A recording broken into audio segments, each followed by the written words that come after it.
Working on the shadows, or I should say the highlights here a little bit on these eggs, adding a little white gouache in some places that I went a little dark. Also defining the edges a little bit that are near the highlights. Now keep in mind, the way white gouache works is even though it's not transparent, when you mix it with water, it is a little bit to where you can see through it. So it will dry not as bright. So I'll probably make several layers of the little white highlights as we go along. I'm not going into details on the nest itself.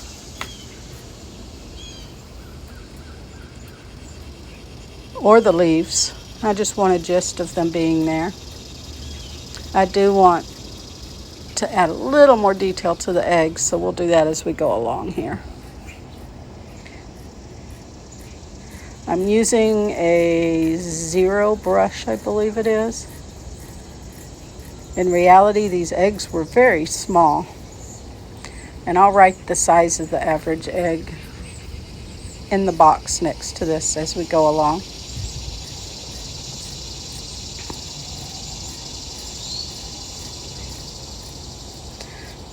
When I do the layout and start adding text, I'll use a straight edge, usually a folded piece of paper, and create lines based on how much text it looks like I'm going to be adding.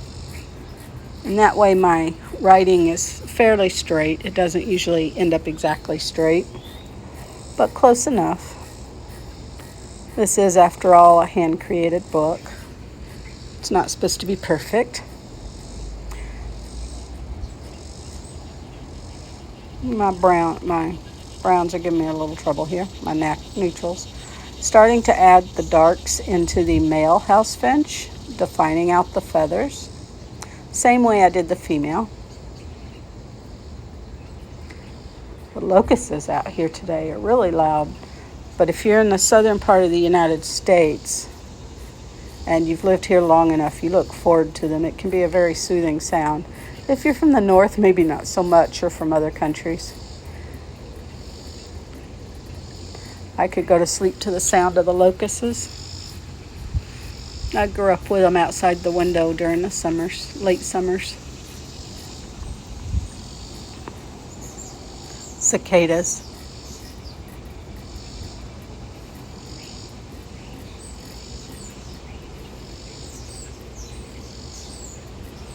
Okay, like I said in the last video class, I'm just bringing out the darks. This is not going to be a finished bird when I'm finished, a piece of artwork when I'm done. I just want to know when I do go and create a painting, if I want to include a house finch, I want to know what details have to be included to make sure it's identifiable.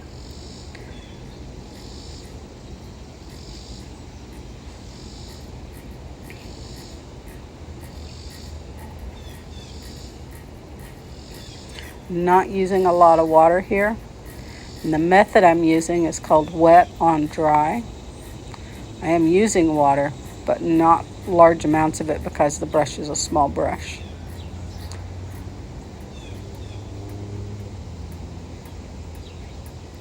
Finches do have a distinctive shape in their beaks, so I will be bringing that out as we go along.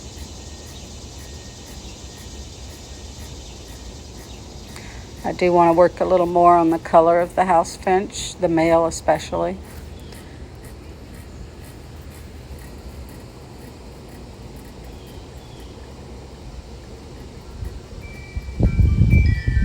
Touching up the eye. The shape was a little off, so I'm kind of correcting that. Some birds will have a little ring around their eyes, little white dots. Some will not. The house finches do, but they're not very pronounced. So I won't be making those a primary feature on the bird. Some birds it's very important because it will help you identify it from another one, another similar bird.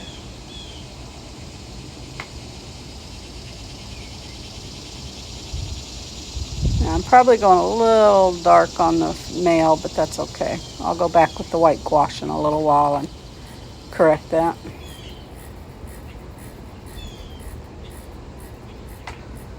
This is our nature journal. It is not a finished piece of artwork. I don't have to worry about whether it meets Watercolor Society. I don't have to worry about if it's going to be sold or not. I can just have fun here and give the impression. I'm not doing details on the feet here either. Just making sure that they work with the stance of the bird and the angles and the wrought iron hook that they're on top of that holds the bird feeder that they were going back and forth feeding.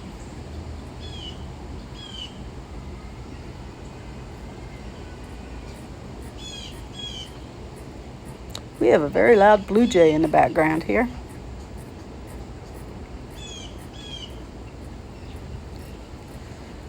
I hear them calling each other. The squeakier one is answering.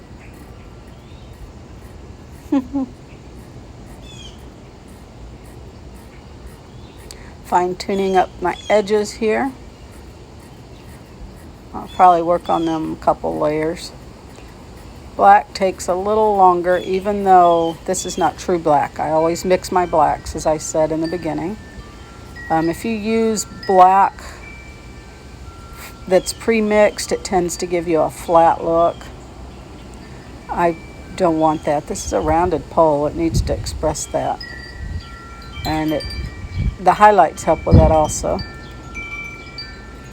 Shadows and highlights. Also the perspective of this pole. Need to make sure I've got that right because that goes with the stance of the birds and how they're projected.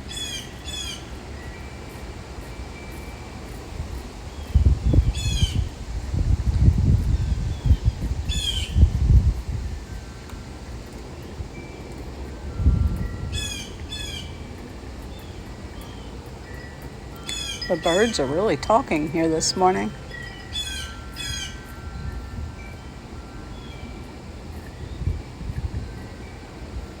We've had storms come in the past few days, so I've only been able to record a couple hours a day. But it's made for, even though it's muggy outside, it's made for cooler weather and a nice breeze while I'm out here painting.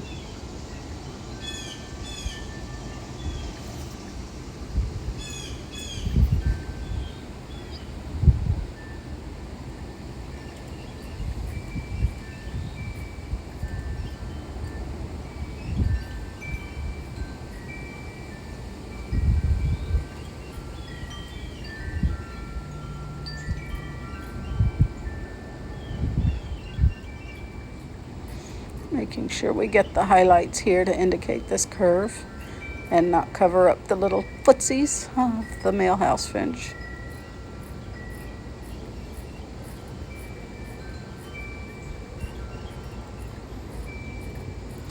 And this, even though it angles further away, needs to be a little bit wider.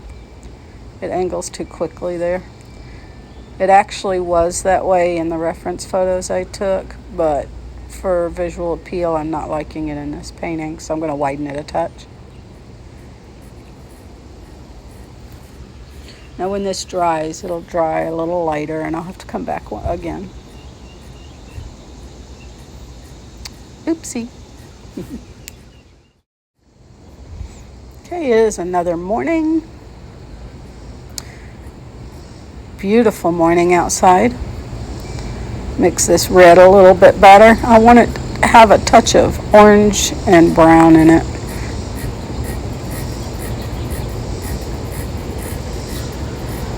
I call that brick red. I don't know what the actual name of it is when I get it mixed. But it reminds me of bricks you see on many of the houses here in the United States. Traditional brick.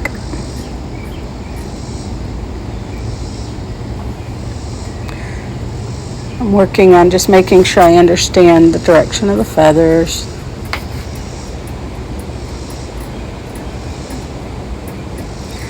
darkening up certain areas.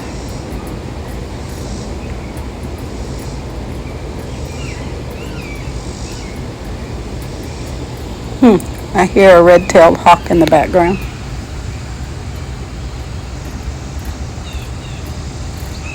There it is. A red-tailed hawk.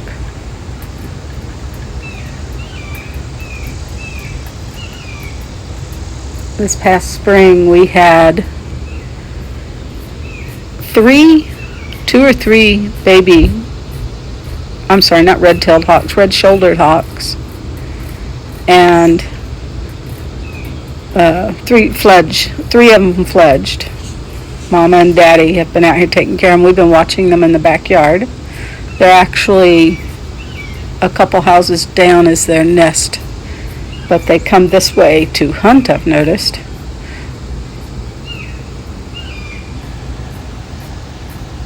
That sounds like one of the fledglings.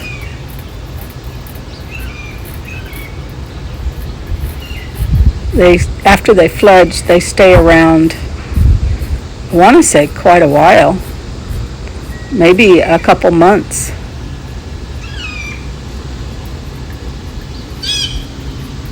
While they learn to hunt on their own for food. The blue jay is cackling at them now.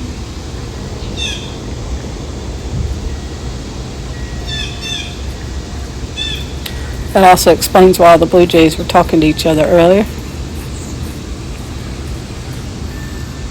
Okay, I'm going to add some of the lighter brown shades, lighter neutrals, into the female. And make sure to bring out the pattern in her feathers.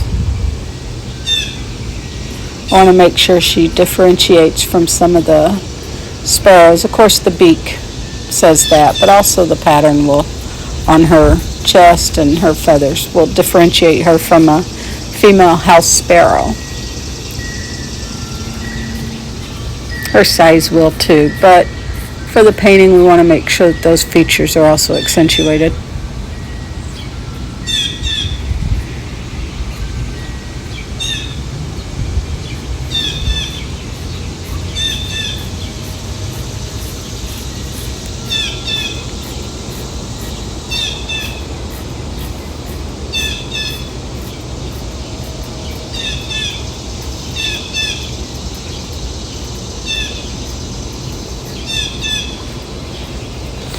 Sometimes I find it hard to get the right angle in these tails to make sure they're reflected properly. A little work and eyeing it before I actually get all the paint down, and I can also change that angle a little bit with shadows and highlights. Helps.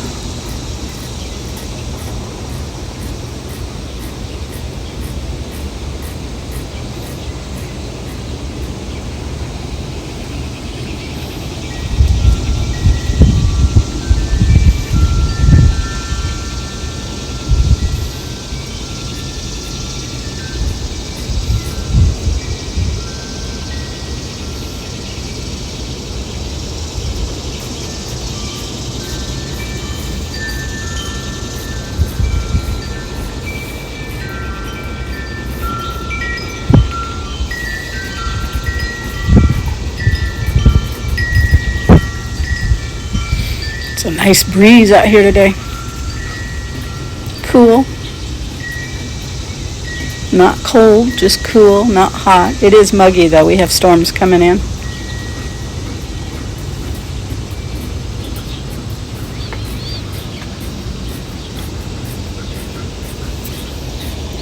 Touching up around the eye a little bit, making sure I get the highlights and the darks in there.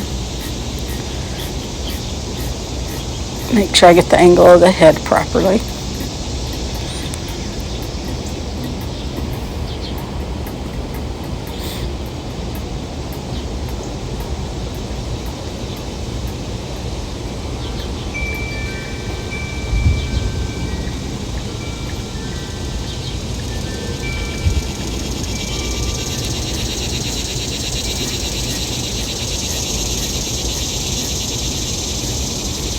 Now, if you're new to watercolor, you'll need to stop the video quite often and really look at your subject. A lot of these feathers, the object is negative painting, and that would be painting the shadows and leaving the edges lighter on purpose, and that way you get the darks. The way watercolor works is you always want to use the darks to accentuate, and use them sparingly, as sparingly as you can.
Working on the angle of these tail feathers.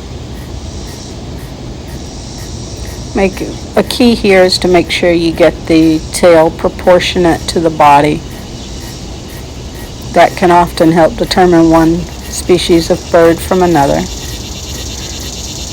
For instance, the Cooper's hawk and the sharp-shinned hawk, their tails make a big difference in being able to identify them. Size makes a difference, but with those two, you usually don't see them together to be able to determine the size. And they're usually too far away to determine the size. So their tail feathers are very important. So is the black cap on the Cooper's hawk, to be able to tell it from the sharp-shinned.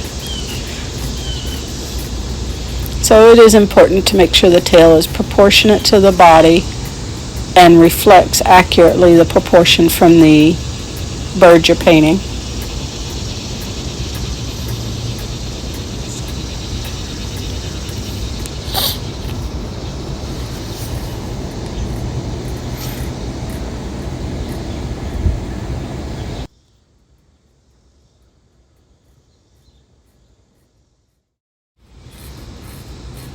I'm going to touch up the little male here. A little more of the red and white gouache. Lighten up some areas that got too dark. I know this seems like a lot to go through just for a nature journal, but if you're using it for educational purposes, homeschooling or science, then it's totally worth it. If you're using it for peace of mind, it can be very meditative. It can be very healing to when you're painting. I had a couple of strokes back in 2013, and watercolor really helped me in the healing process. My doctor told me to learn something new. I had been drawing and all my life and decided, why don't I learn watercolor? And it helped me gain my speech back, which was my whole purpose, was to help rewire the brain and heal. So watercolor can be used for healing. It's very meditative, very peaceful, stressless if you don't stress over the details. Just have fun with it. Also, if you're using it as an artist, if you're a wildlife artist or even botanical artists who include birds and insects in their paintings, any artist, landscape, if there's a hint of a bird in a tree or anything, knowing the differences in the birds, being able to know their character, their identifying features in the future, the colors, without having to go hunt for them and find them. You can't depend on photographs. Photographs, the colors are altered often based on the lighting and the editing processes. So there are a lot of reasons nature journaling is worth it. My grandchildren, my granddaughter loves when we go spend time together with just a pencil and a sketchbook and maybe some markers. We go to the local botanical gardens. And she, at a very young age, can already draw the leaves and things on the plants to where you can recognize them. No pressure on her. She just does what she draws when she wants, if she wants, and how she wants. And her observation skills have gotten very good over time.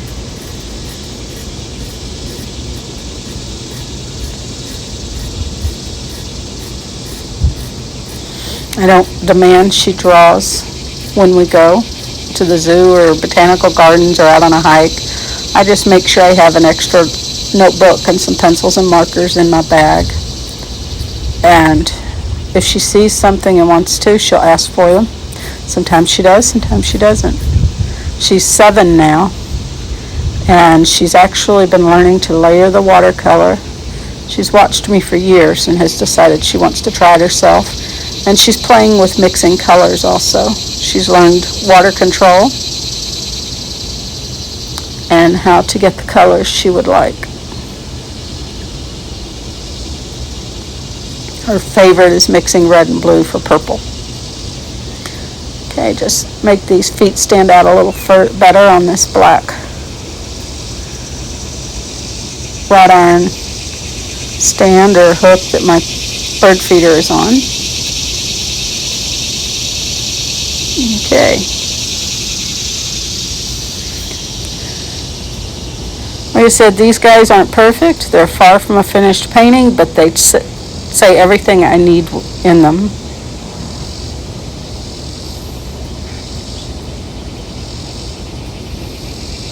Mixing a little more here. I'm mixing 2 neutral browns and one of the darker blues. It was a little too dark. We're going to add a little yellow here to give it a gray dark.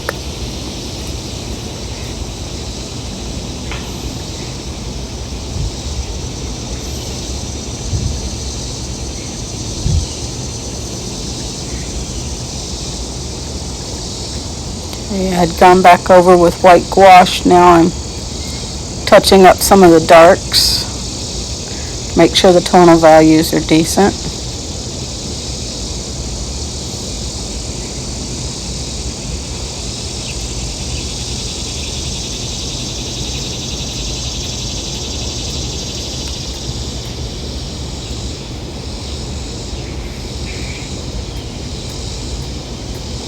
We've had a lot of rain here this week, much needed rain. So as I'm painting, there are robins out here hunting for worms in the grass.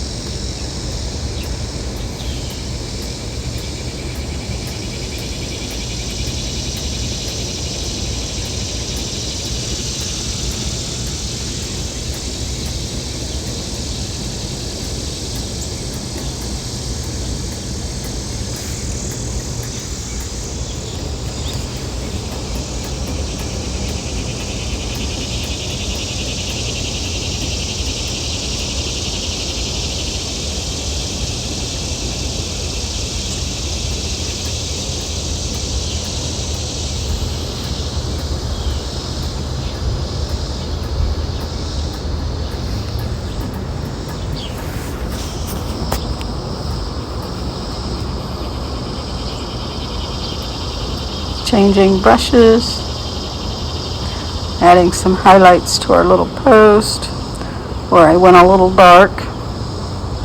Starting to look a little flat there. Now I have to put a couple layers because I've watered down the white gouache.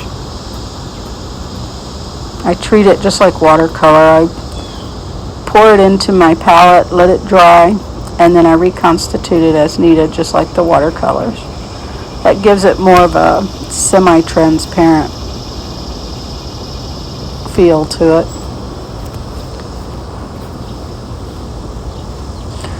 Wrought iron, it works great. It also adds a little texture to the wrought iron, which wrought iron has. Softening the edges a little bit here, and then I'll go back over.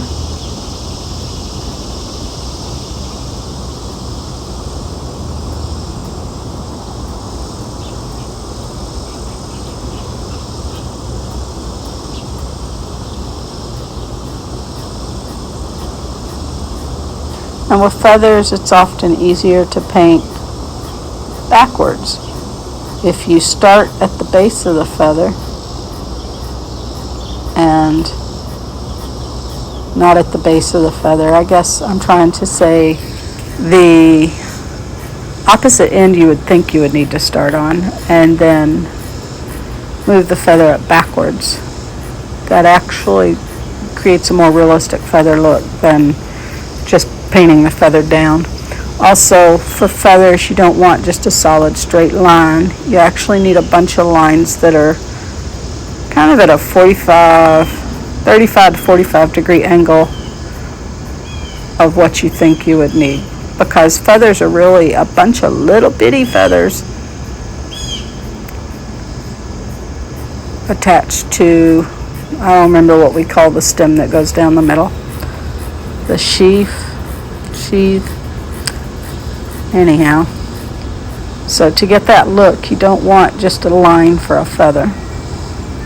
You need broken up little lines that create the actual feather itself.